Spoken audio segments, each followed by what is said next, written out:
Muito obrigado por escolher o Ministério de Vídeo e Áudio do Templo Batista Maranata. Depois de ouvir esta mensagem, visite o nosso site www.tbm.org.br. Nossa igreja oferece discipulado cristão, instituto bíblico e muitas oportunidades para o seu crescimento espiritual. Que Deus o abençoe. Maranata, ora vem, Senhor Jesus. Abra sua Bíblia, Mateus capítulo 16, é o texto que nós vamos usar hoje. Se você encontrar o texto, coloque-se em pé, por gentileza, para a leitura da palavra de Deus.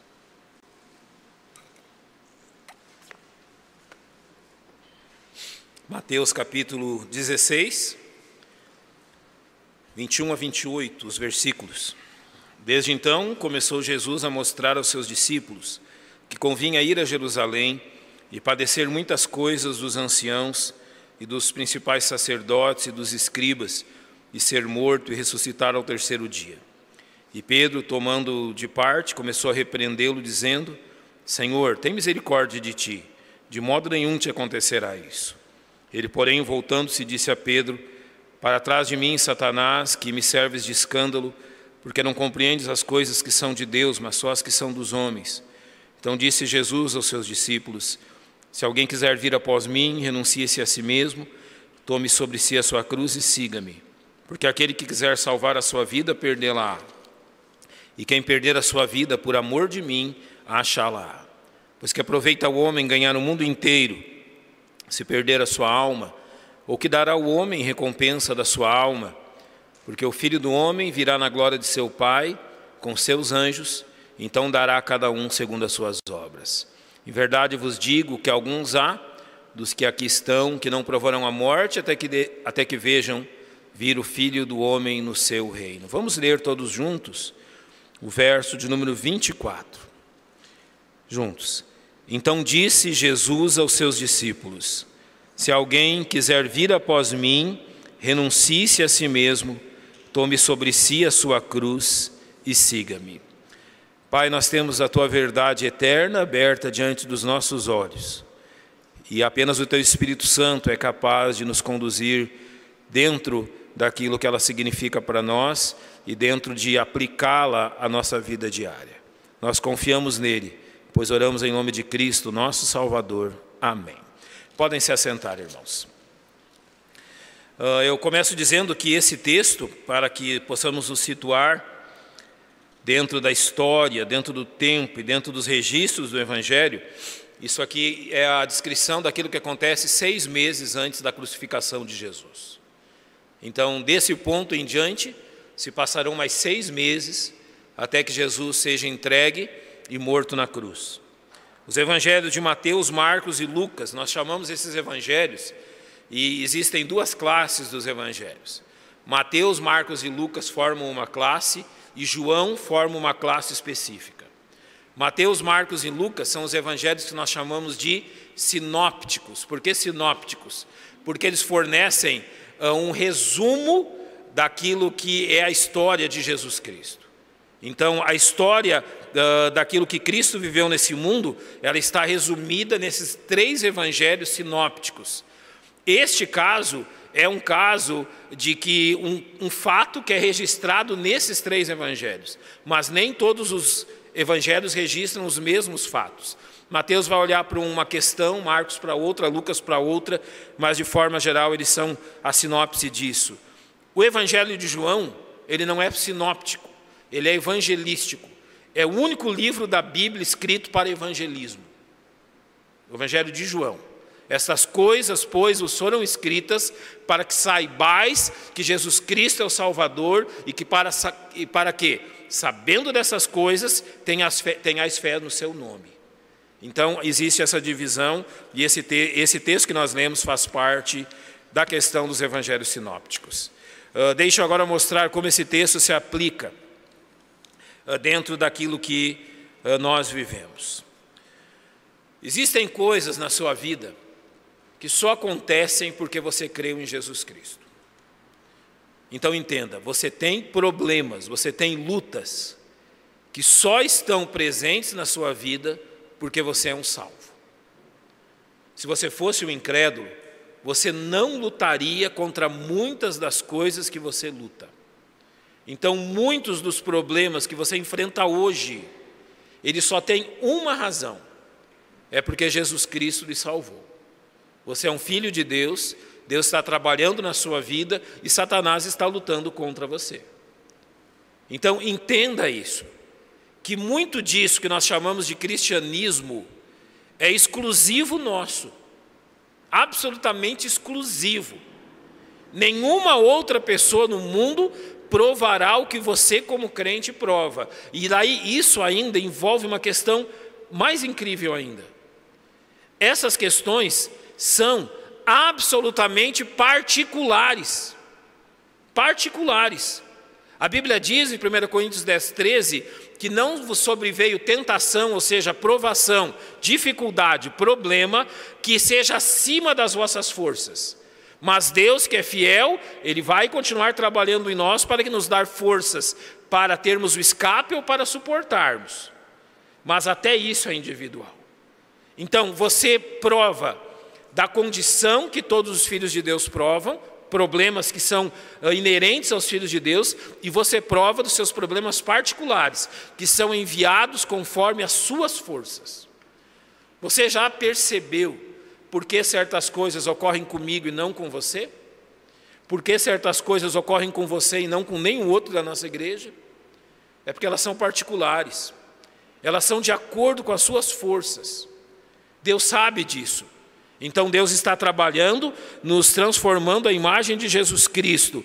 E esses problemas que você enfrenta, eles não são por acaso, mas eles são realmente o reflexo de que lado da guerra você está. Você não está do lado das trevas, mas da luz. E por isso então você enfrenta coisas que aqueles que continuam no reino das trevas não enfrentam. A Bíblia chama isso, ela dá um nome para isso, para esse problema. E ela usa esse problema em Jeremias, em Jó, e eu vou lembrar quem mais, e Asaf também no Salmo 73. Ela chama esse problema, um dos aspectos desse problema de por que prosperam os ímpios. Isso é um título que a Bíblia dá exatamente para essa questão. Por que os ímpios vivem a vida que eles vivem e eles não provam dos problemas que eu provo? Porque parece que para eles a vida é uma grande festa, enquanto eu estou lutando, e tem momentos que parece que eu não saio do lugar. Porque eles estão tão felizes lá na impiedade deles, enquanto eu aqui luto dia após dia. Isso a Bíblia chama o problema da prosperidade dos ímpios, porque isso me afeta também como crente. Afinal de contas, a vida deles está parecendo tão legal, enquanto eu que sirvo a Cristo estou nessa circunstância. Asaf lutou com isso, e ele diz assim: até que eu me apercebi do fim deles. Até que eu me apercebi como é que termina a vida deles. Daí eu entendi que a coisa não era bem assim. Agora, eu vou tratar principalmente da questão da cruz. E eu preciso dizer duas coisas a você a respeito desta cruz, porque o verso 24 diz: tome sobre si a sua cruz. Essas são as dificuldades que nós enfrentamos. Eu vou fazer duas perguntas. A primeira: o que faz de Jesus o Messias? Por que Jesus é o Salvador? Por que Jesus é o Messias? Olha o que diz o verso 21. Então começou Jesus a mostrar aos seus discípulos que convinha ir a Jerusalém, padecer muitas coisas dos anciãos e dos principais sacerdotes e dos escribas, e ser morto e ressuscitar ao terceiro dia. É isso que faz dele o Messias. Agora notem o que está escrito aqui. Convinha ir a Jerusalém, o centro religioso do mundo naquele tempo, padecer muitas coisas. Preste atenção de quem? Dos anciãos, os líderes de Israel. Os sacerdotes, aqueles que conduziam a adoração em Israel, e dos escribas, os conhecedores da palavra de Deus. Sabe o que prova que Jesus é o Messias? Esses homens o perseguiram. É isso que prova. É o fato desses líderes espirituais o perseguirem que nos diz: realmente ele é o Messias, ele está sendo perseguido por essa gente. Esse povo tem perseguido ele. Isso confirma que ele é o Messias, ou seja, a religião mundana tem perseguido ele. Agora, a segunda pergunta: o que faz de você um cristão? O verso 24 responde: Se alguém quiser vir após mim, após quem? Após o Messias, renuncie-se a si mesmo, como ele renunciou a si mesmo. Tome sobre si a sua cruz, como ele tomou a dele, e siga-me. Aqui subentende uma coisa: siga-me, sendo perseguido pelos mesmos que me perseguiram. É isso que ele está dizendo. Ou seja, a cruz comprova que você é um crente. A cruz comprovou que ele era o Messias. E a cruz comprova que nós somos filhos de Deus. Esta é a grande bênção. Eu quero explanar isso rapidamente em 3 modos. Primeiro eu vou falar da dificuldade dos judeus e também dos discípulos para compreender essa verdade, para a compreensão do lugar da cruz no cristianismo. E por que eu preciso dizer isso? Exatamente porque muitos crentes não conseguem entender o lugar da cruz no cristianismo. Eles não conseguem entender que o cristianismo envolve essa cruz, o carregar dessa cruz. E principalmente eles não conseguem entender isso devido a falsos mestres que ensinam algo que parece o Evangelho, mas Gálatas 1,8 diz: se algum anjo do céu, ou mesmo nós, vos pregar outro Evangelho, além do que vos temos ensinado, seja anátema. É um outro Evangelho, não é o Evangelho de Cristo. E por que é outro Evangelho? Porque anula a cruz. No Evangelho que as pessoas pregam hoje, que as igrejas pregam hoje, a grande maioria delas, não há cruz. Há sim um céu na terra, um livramento de todos os problemas. O crente não pode ser pobre, o crente não pode ficar enfermo, o crente não pode passar por problemas, ele vive uma vida de exaltação, de glória, uma vida de triunfo. Então não há cruz na vida deles. Mas espera aí, o Senhor Jesus Cristo disse exatamente o contrário.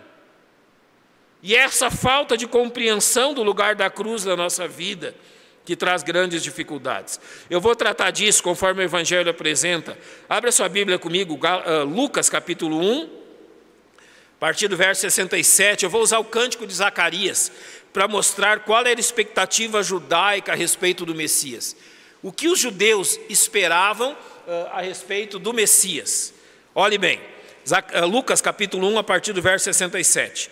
Zacarias, seu pai, foi cheio do Espírito Santo, profetizou dizendo: bendito o Senhor Deus de Israel, porque visitou e remiu o seu povo.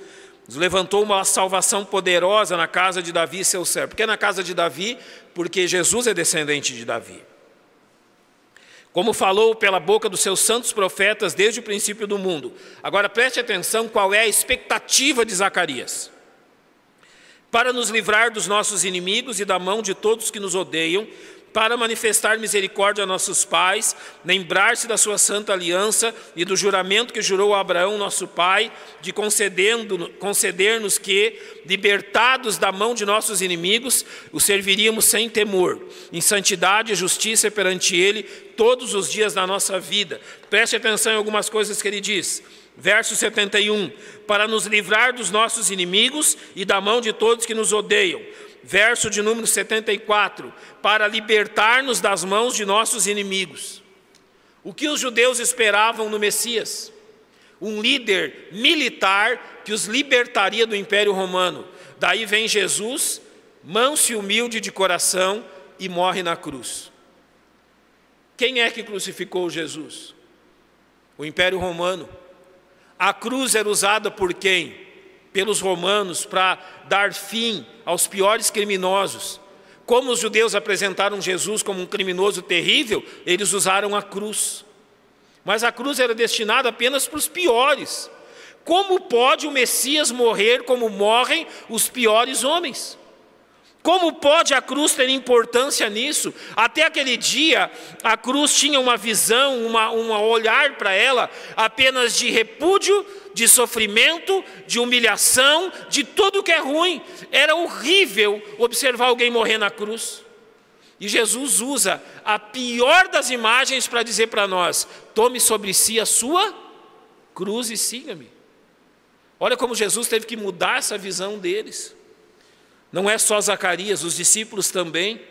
Mateus capítulo 20, versos 20 e 21, mostram a visão de Tiago e João, da mãe deles. Olha o que a mãe deles pede para Jesus. Então se aproximou dele a mãe dos filhos de Zebedeu, com seus filhos, adorando e fazendo-lhe um pedido. Dize que estes meus filhos se assentem, um à tua direita, outro à tua esquerda, no teu reino. Olha o pedido.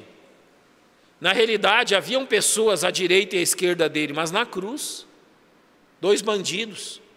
Um converteu-se, o outro morreu na sua incredulidade, mas na expectativa dela, não tinha cruz, tinha trono, glória, mas não sofrimento e cruz.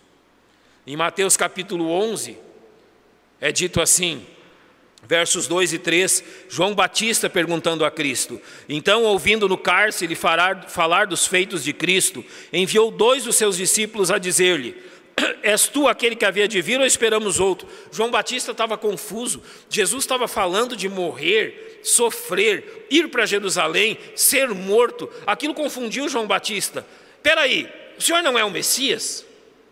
Então como que o senhor está falando dessa história de morrer, ressuscitar, padecer nas mãos das autoridades? O Messias é glorioso. Nem João Batista havia entendido isso.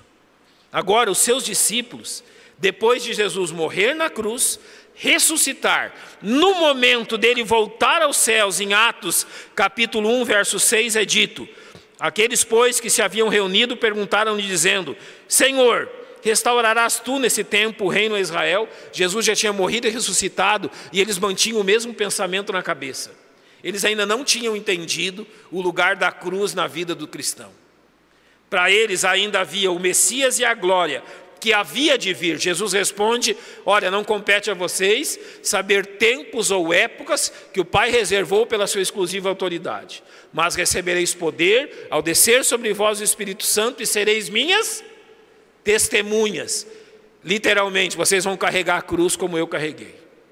É isso que Jesus estava ensinando. Então, nós temos que concluir essa posição dizendo que eles voluntariamente ignoravam os sinais revelados na lei e nos profetas. Não é que eles não sabiam, eles voluntariamente ignoraram aquilo que Deus já havia dito. Eles não conseguiam colocar na sua mente, eles se estabeleceram uma visão de glória tão grande que eles não se perceberam de como a Bíblia ensina a cruz no Velho Testamento. Olha Isaías 53, depois de dizer que andávamos desgarrados, ele diz no verso 7, que ele foi oprimido e afligido, mas não abriu a sua boca, como um cordeiro foi levado ao matadouro e como ovelha muda perante os seus tosqueadores. Jesus não se queixou disso. Ele diz no verso de número 10, que ao Senhor agradou moê-lo, fazendo enfermar, quando a sua alma se puser por expiação do pecado. Ele mostra aqui o servo sofredor e aquilo que aconteceria a ele na cruz. Ainda em Êxodo capítulo 12 é dito: falai a toda a congregação de Israel, dizendo: aos 10 deste mês tome cada um para si um cordeiro, segundo a casa dos seus pais. Quando João Batista viu Jesus, ele identificou Jesus como o Cordeiro de Deus que tira o pecado do mundo. Eles já estavam familiarizados com a imagem do Cordeiro, que morria no lugar deles, para que o seu sangue aspergisse a porta da casa deles. Isso foi feito quando eles saíram do Egito. Então eles já tinham a familiaridade com isso. Em Gálatas 2,13 é dito: Cristo nos resgatou da maldição da lei, fazendo-se maldição por nós, porque está escrito, ele está dizendo, a lei registra: maldito aquele que for pendurado aonde? No madeiro. A Bíblia já estabelecia na lei como o Messias seria morto, mas eles não entenderam isso. E agora eu vou lembrar para vocês de uma imagem. Lembra da casa de ouro? O que é a casa de ouro? O tabernáculo, o templo. Lembra mais ou menos como ele era? Vamos trabalhar com o tabernáculo primeiro. Aquela tenda de couro de animal, feio por fora, mas por dentro como? De ouro. Havia ouro, prata e acácia. Isso lembrava o quê? Que ele era humano, mas que ele também era divino, o rei dos reis. Mas aquele couro cru de animais que tampava, o tabernáculo por fora era feio, não era belo. Agora, você lembra que Isaías também disse? Olhávamos para ele e nenhuma formosura víamos para que o desejássemos. Assim era o tabernáculo. Mas lembra como era dispostos os elementos? Lá fora o altar de bronze, lá na outra ponta, no Santo dos Santos, a Arca da Aliança. Se você traça uma linha reta neles, Depois, numa linha perpendicular, você encontrava o candelabro, a mesa, os outros elementos, a pia de bronze. Se você traçasse uma linha entre todos esses móveis e olhasse da porta do tabernáculo, você veria uma cruz. Eles nunca entenderam isso. Eles nunca foram capazes de ver isso. Os olhos deles estavam fechados. Mas agora leia o que diz 1 Coríntios capítulo 1, verso 23. Mas nós pregamos a Cristo crucificado. Escândalo para os judeus, loucura para os gentios. Por que escândalo para os judeus? A palavra escândalo significa armadilha, algo que leva o homem a tropeçar. Em seu caminho a Deus, os judeus tropeçaram na cruz literalmente. O entregaram à crucificação, consideravam que Jesus era um escândalo. Eles deixaram de considerar tudo aquilo que o Velho Testamento ensinava sobre o Messias. E é por isso que até hoje os judeus rejeitam a cruz de Cristo. Raros são os judeus que veem a cruz. Paulo diz que Moisés mostrava que quando Moisés teve aquele véu sobre o seu rosto, isso é um símbolo do que os judeus vivem hoje. É como um véu. Eles não conseguem enxergar a cruz de Cristo. Eles não conseguem entender a preciosidade dessa cruz. E, infelizmente, muitos também nesse tempo vivem da mesma forma. Então, tem que passar agora para o segundo passo. O esforço do apóstolo Paulo para que nós, salvos, compreendamos o lugar da cruz no cristianismo. Acredite, Paulo teve que fazer um esforço tremendo para que eu e você e todos os crentes da igreja primitiva entendessem isso. 1 Coríntios capítulo 1, verso 18 e verso 23 dizem, eu li já o verso 18, porque a palavra da cruz é loucura para os que perecem, mas para nós que somos salvos é o poder de Deus. Ou melhor, eu li o verso 23, não é? Mas nós pregamos a Cristo crucificado, que é escândalo para os judeus e loucura para os gregos. Para os gentios, a mensagem da cruz foi rejeitada com uma loucura. E sabe o que é uma loucura aqui?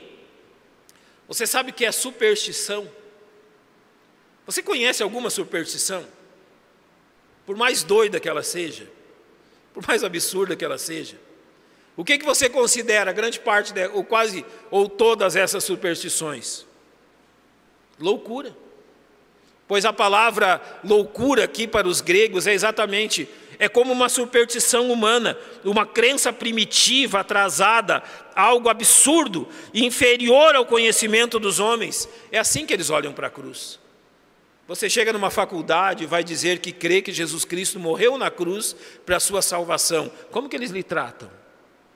Sai daqui supersticioso, atrasado. Você acha que os nossos jovens recebem aplausos e aprovações quando dizem que creem em Jesus Cristo lá na faculdade? Uma das minhas irmãs é missionária no meio universitário, ou seja, ela é missionária nas faculdades.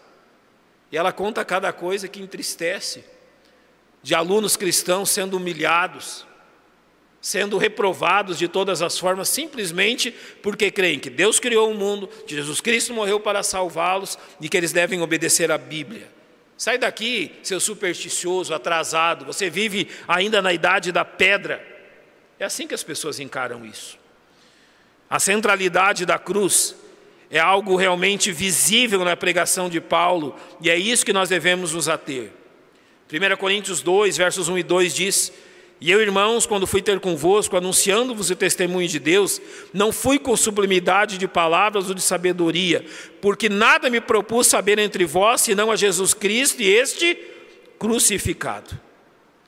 Aqui Paulo apresenta 3 argumentos que exaltam a mensagem do Evangelho acima das filosofias humanas. Preste atenção.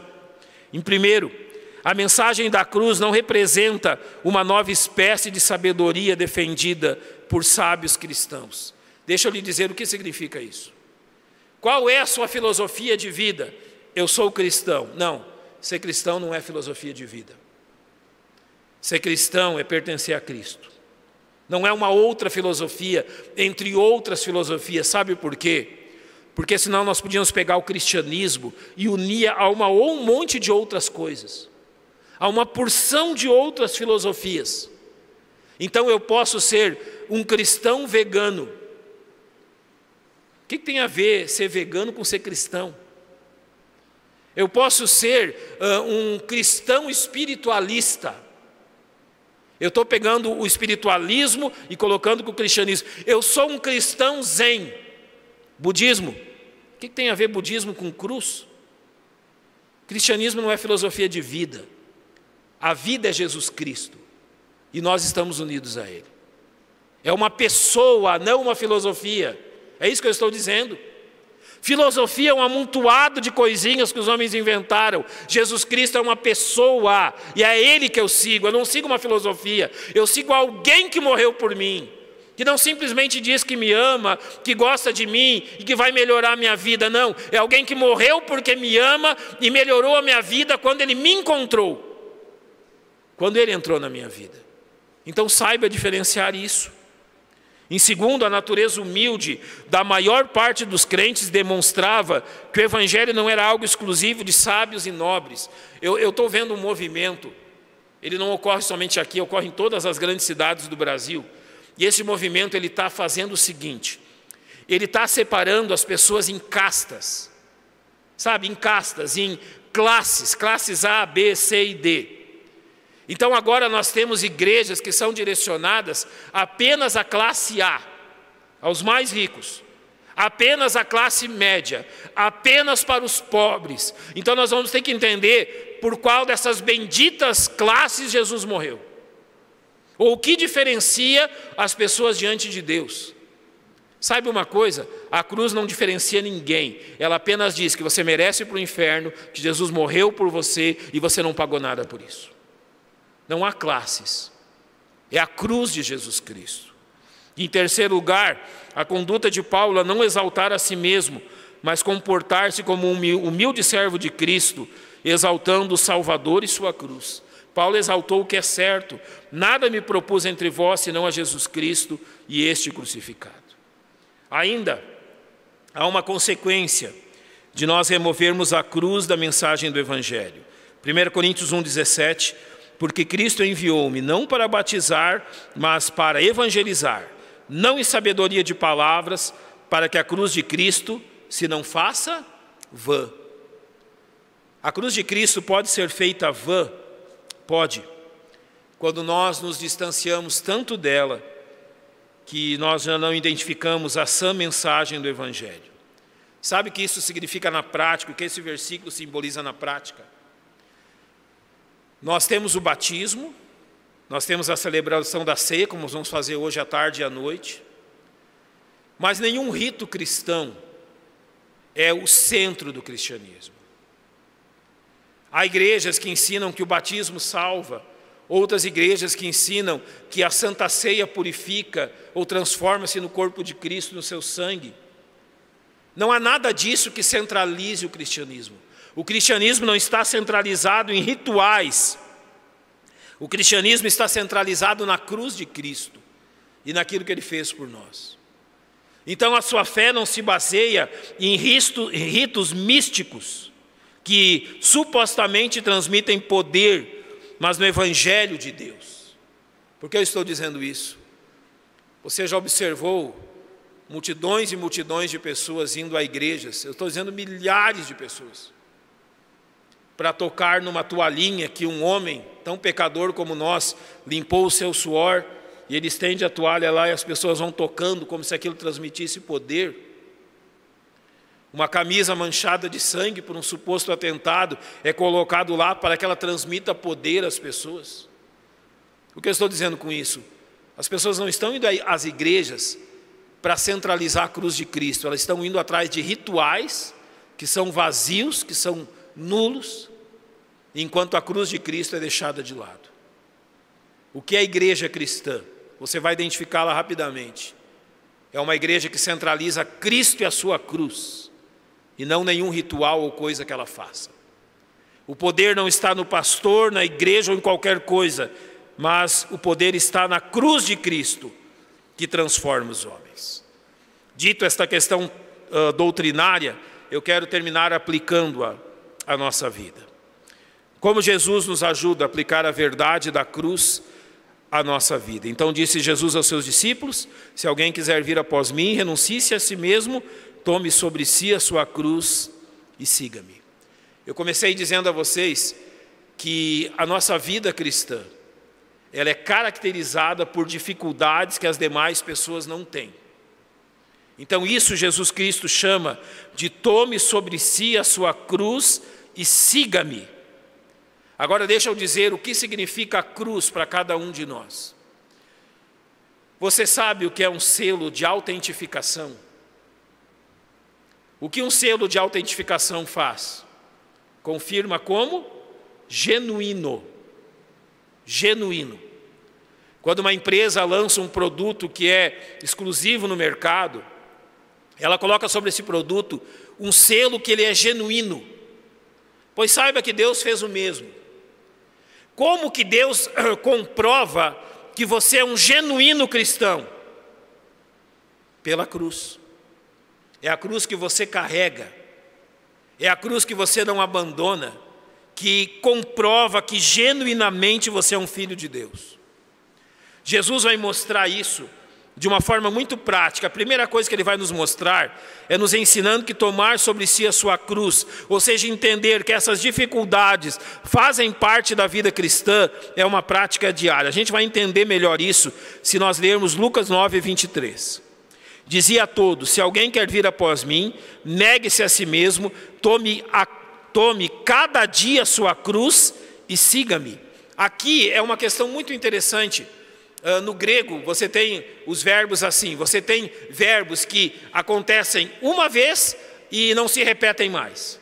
Mas você tem verbos que precisam ser repetidos constantemente.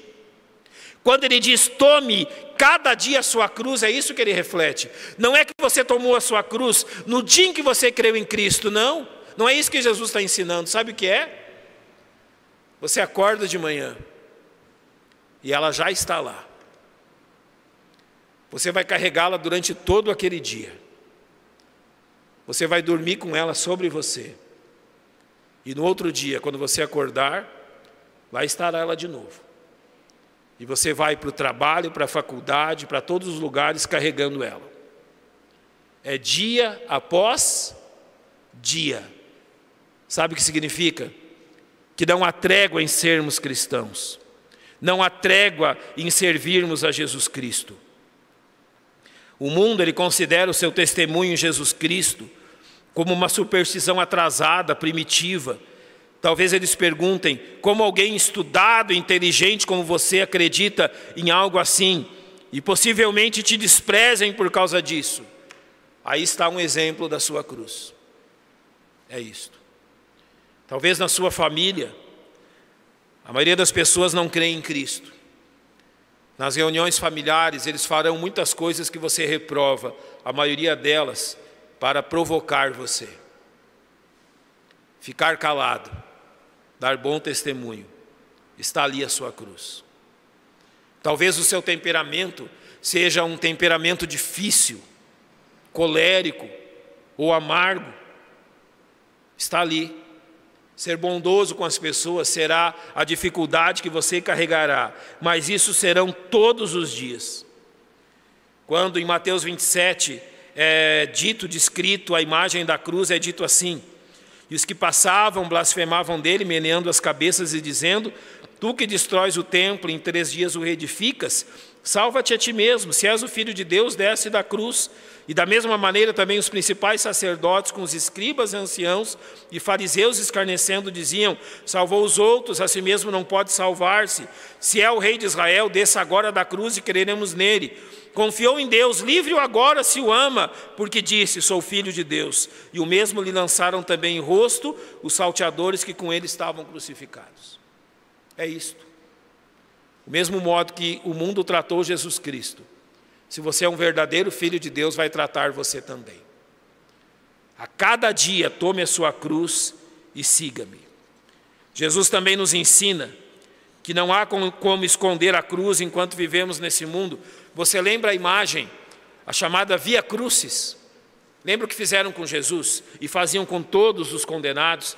uma parte da cruz, o chamado patíbulo, não é? Aquela haste que era colocada sobre ela, a parte superior dela, havia o poste cravado e aquele patíbulo que era pregado ali junto com o prisioneiro.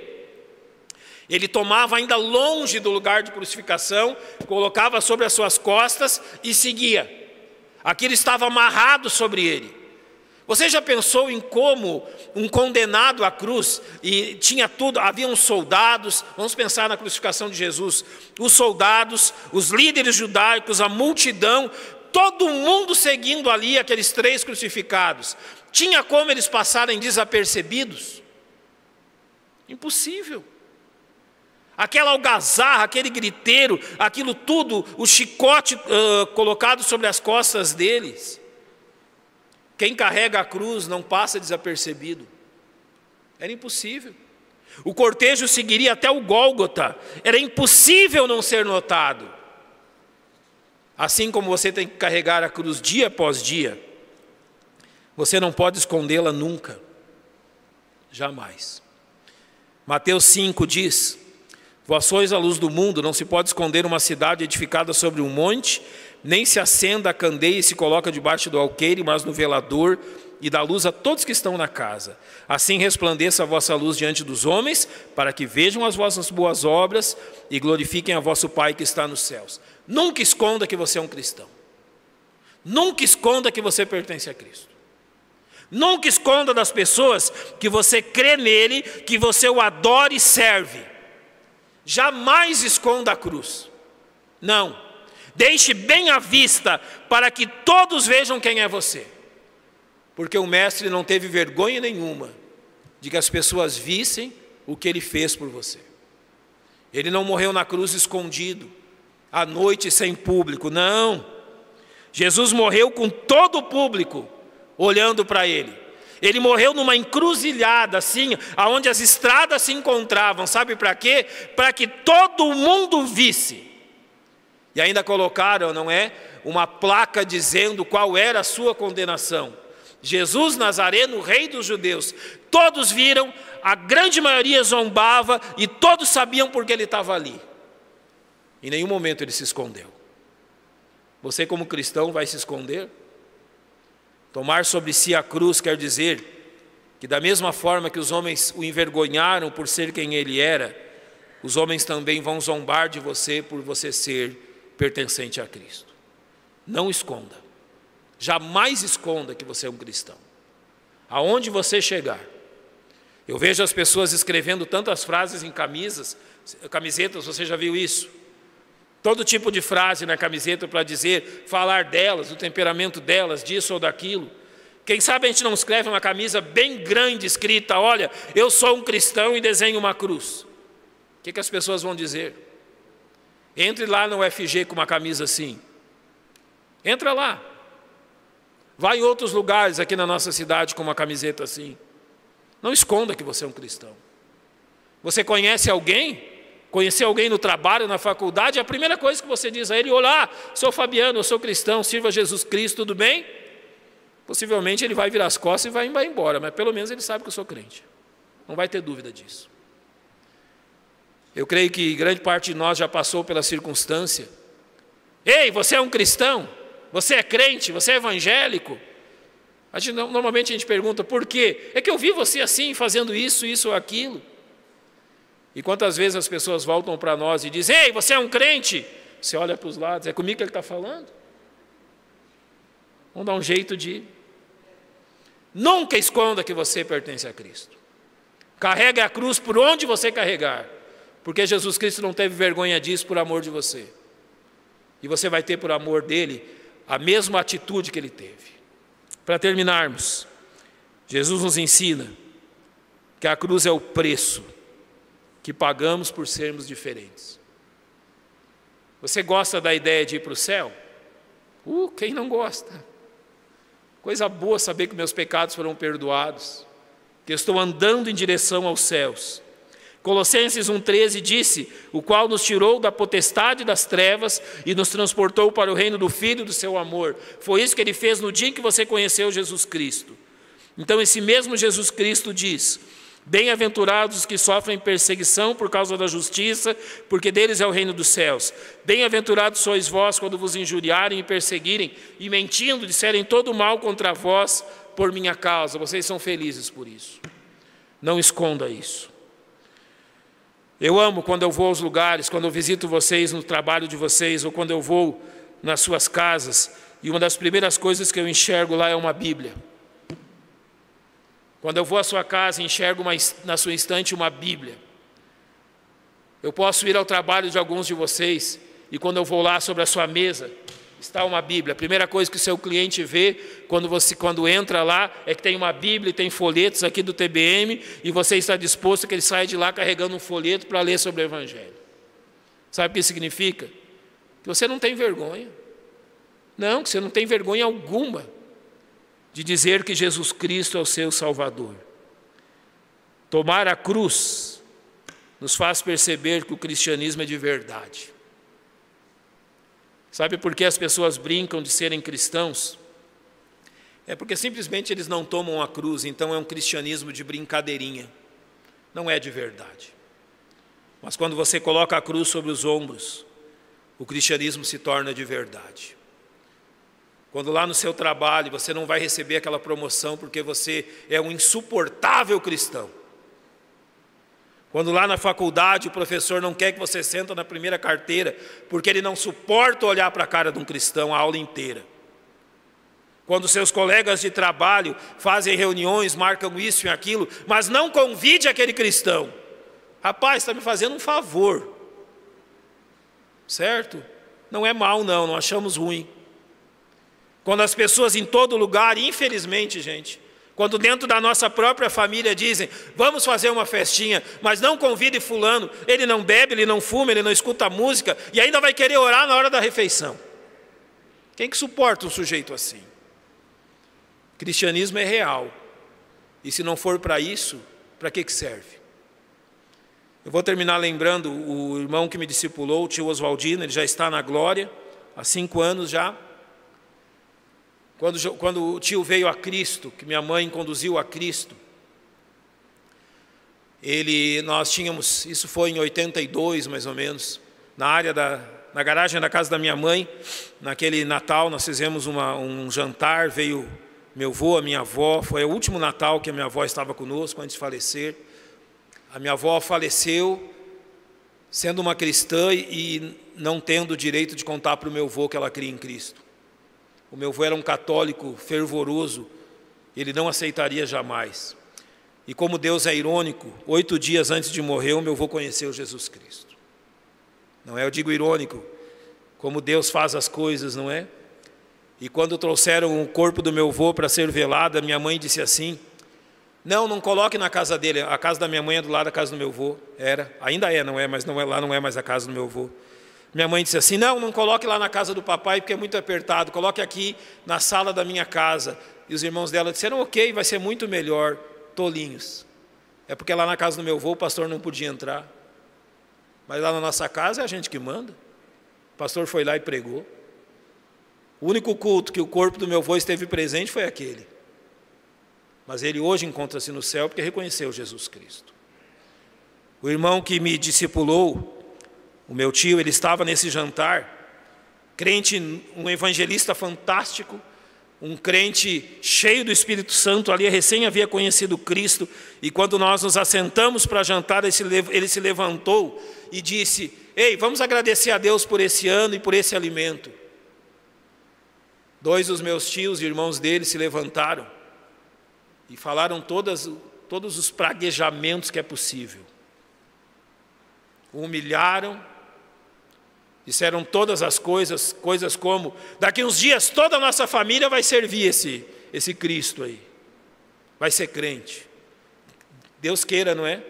Que toda a nossa família se convertesse, mas infelizmente muitos deles estão partindo sem Cristo. Se você é cristão, faça valer a pena isso, não tenha vergonha não. Se você serve a Jesus Cristo, que todos saibam, tome sobre si a sua cruz e siga-me. Se é para servir a Cristo escondido, que valor tem isso? Porque é a cruz que vai tornar real o meu cristianismo e mostrar para mim que tudo isso é verdade. Eu vou terminar dizendo, talvez você diga assim: pastor, a minha vida espiritual é tão sem sentido, tão sem realmente força, eu não me sinto realmente estimulado a isso. Tome a cruz e você vai ver que isso tudo vai mudar. Tome sobre si a sua cruz e você vai ver que as coisas reais são muito melhores. Tem um preço? Claro que tem. Mas aquilo que recebemos é infinitamente melhor. Tome sobre si a sua cruz e siga-me.